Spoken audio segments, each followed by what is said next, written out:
আল্লাহ বলে, মানুষ তোর মতো অকৃতজ্ঞ কেউ নাই। এক ফোঁটা পানির থেকে তোকে অস্তিত্ব দিলাম, সৃষ্টির ভিতরে সবচেয়ে সুন্দরভাবে দিলাম, সব সৃষ্টিকে হুকুম দিয়া তৈরি করলাম, তোকে কুদরতি হাতের ছোঁয়া দিয়া তৈরি করলাম, সমগ্র সৃষ্টিকে 6 দিনে অস্তিত্ব দিলাম, তোকে 10 মাস সময় নিয়ে নিখুঁতভাবে তৈরি করলাম। এমন নিখুঁতভাবে তৈরি করলাম, চামড়ার এমন নিখুঁতত্ব, এমন নিখুঁতভাবে আমি তোকে চামড়া, গোশত আর চামড়া উপরে আমি সেট করলাম। হাদিস আছে, আমি হাদিস টানতে চাইতেছি না। আল্লাহ বলছে, তোকে আমি এক ফোঁটা পানির থেকে জাল তোকা দামা, তোকে রক্তে রূপান্তরিত করছি।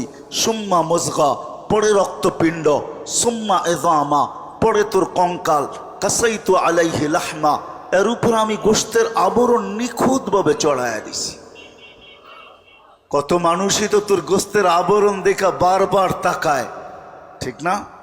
হ্যাঁ, মনে হয় বোঝেন টোজেন না কিছু, ঠিক না? কত মানুষই তো গোশতের আবরণ দেখা বারবার তাকায়। খলাকতুকা আহসানাল খালিকিন, সৃষ্টির ভিতরে তোকে সবচেয়ে সুন্দর গঠন দিছি। আজকে তোর গঠন দেখা বহুত মানুষ বারবার তাকায় তো দূরের কথা, বহুত মানুষ এমনও আছে তোর গঠনের ভিতরে জান পর্যন্ত দিতে রাজি না? নাই? হ্যাঁ হ্যাঁ, নাইলে দুনিয়া এতগুলো কাহিনী হইলো তো হইলো কেন, ঠিক না? কি মনে হয় কোনো কাহিনী দুনিয়াতে হয় না এই পর্যন্ত? কি আঙ্গুল দিয়া দেখায় দিতে হবে? এরকম কাহিনী যাগো দাড়ি পাইকা গেছে, এদের জীবনও 2-1টা হয়েছে, ঠিক না? এমন লোক কম আছে যার জীবনে এরকম কাহিনী হয় নাই। কি বলেন? মুস্কি মুস্কি হাসেন কেন? সত্যটাই বলেন না।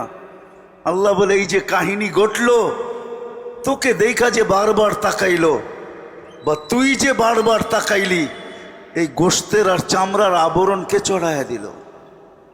কুনতা সাগীরা ফাকাব্বারতুক, ছোট ছিলি আমি তোকে বড় করলাম। কুনতা দাঈফা ফাকাওয়াইতুক, দুর্বল ছিলি তোকে আমি সুঠামত্ব দিলাম। কুনতা জাহিলা ফাআল্লামতুক, তুই অজ্ঞ ছিলি তোকে আমি শিক্ষা দিলাম।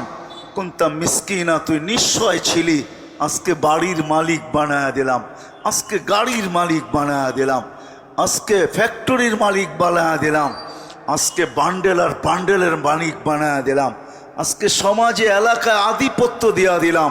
তুই তো মার পেটের থেকে নিঃস্বয় আসছিলি, এত নিঃস্বয় যে ফকাত তাতাহাররাক, একটু নড়াচড়া করতে পারতি, আর কোনো ক্ষমতা তোর ভিতরে ছিল না।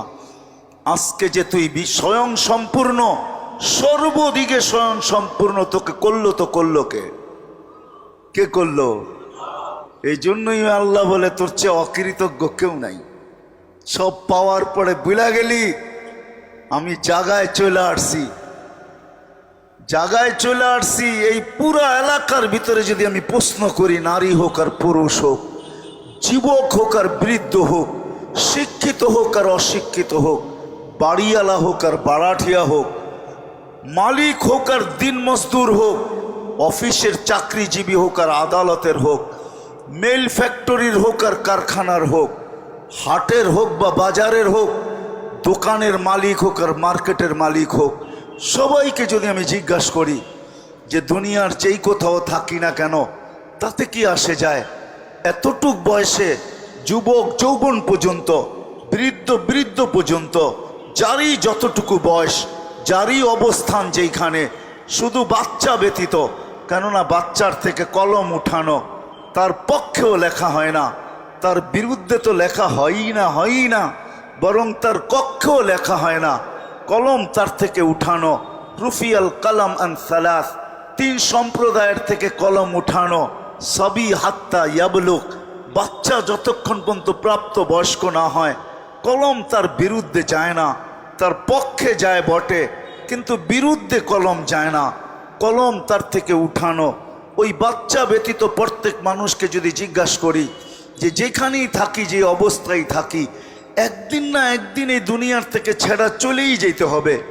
এটা চিরঞ্জীবের জায়গা না, এখানে কেউ চিরদিন থাকে না, আমিও চিরদিন থাকবো না, আপনিও চিরদিন থাকবেন না।